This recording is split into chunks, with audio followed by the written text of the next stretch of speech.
but still worth very much noting. A bunch of, I guess, what would you call these people? Hackers? If hackers is even the right term, but a bunch of enthusiasts, shall we say, of the Switch were digging around in the OS, and they basically found a emulated NES game, a golf game. Literally, I think it's NES Golf, right? Is that what it's called? Yeah, NES Golf. And they knew it was a thing, but they realized that it could be activated somehow. And the hunt began to figure this thing out. And the answer is pretty freaking interesting. Basically, the game is designed to be played. It's on all Switches. If you own a Switch, you have this game. But you can only play it on a certain day of the year. And that day is, I think, July 11th. July 11th. That's when Satoru Iwata passed away. Huh. He was, of course, Nintendo's late president, or last president. And he had, that was the day he passed away. And he had a very famous motion. If you ever watched the Nintendo Directs, he would always make this motion where he would go like this and then extend his arms outward as he was starting things off. And that is the motion that you have to make with your Joy-Con controllers. And if you do that on July 11th, it will launch this game, which will work natively with the motion technology of your Joy-Cons. Which is pretty... That's like a great way to honor... He worked on this game, by the way, in case that's not clear. It's an awesome tribute. Yes, it's an awesome, awesome tribute.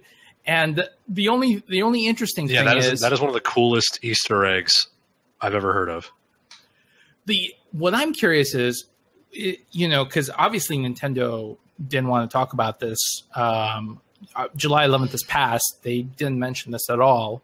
I wonder if this was something that was only meant to be known as a cool Easter egg for, internal employees, or, if they were saving it for something else. But regardless, that's super cool. I don't know, man. I don't know what benefit they would get out of not letting people know about it. Maybe they wanted it to be found organically closer to July. I bet Nintendo, if anything, is more upset about the way it was discovered.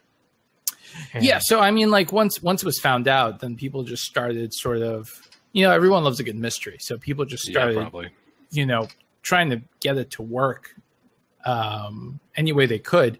And the interesting thing is that if you manually change your clock to July 11th, it will not work. Right.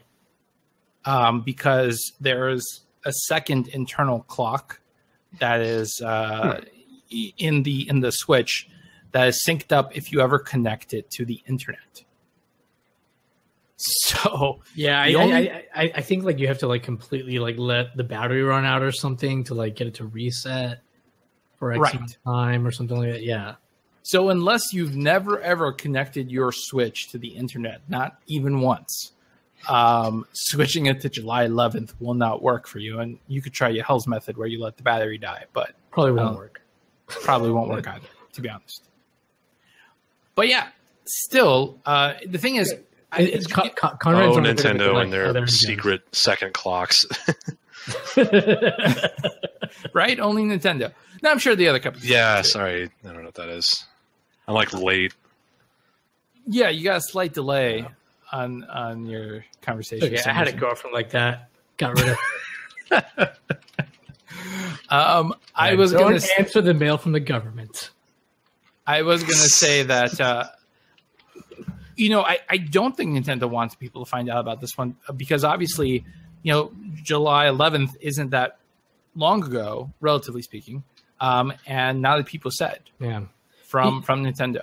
Mike, I wonder a little bit if it's not so much that Nintendo didn't want people to know about it, but there's been Nintendo's gotten a lot of flack about shortages, with the Switch, and people have complained about who gets it when, and it's such short notice.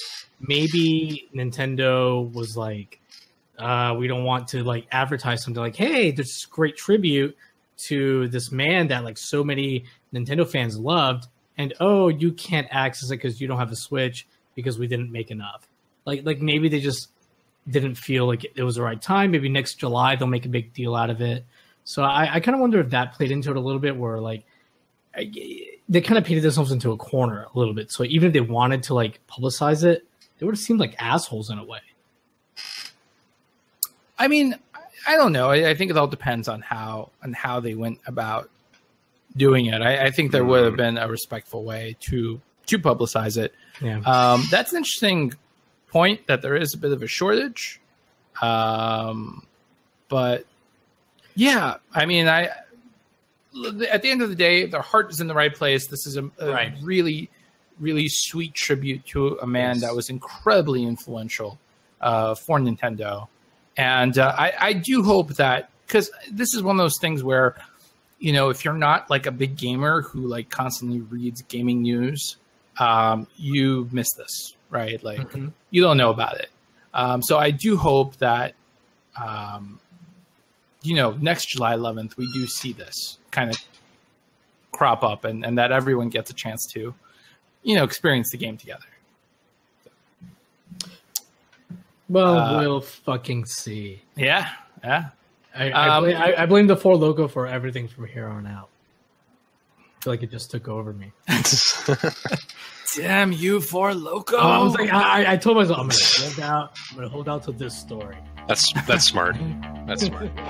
This has been a production of the GWW Radio Network. Please don't forget to subscribe, rate, and review us on iTunes, Stitcher, and SoundCloud. Also, check out Geeks Worldwide at thegww.com for all the latest news, reviews, and opinions on video games, comics, movies, TV, cosplay, and more. Geeks Assemble!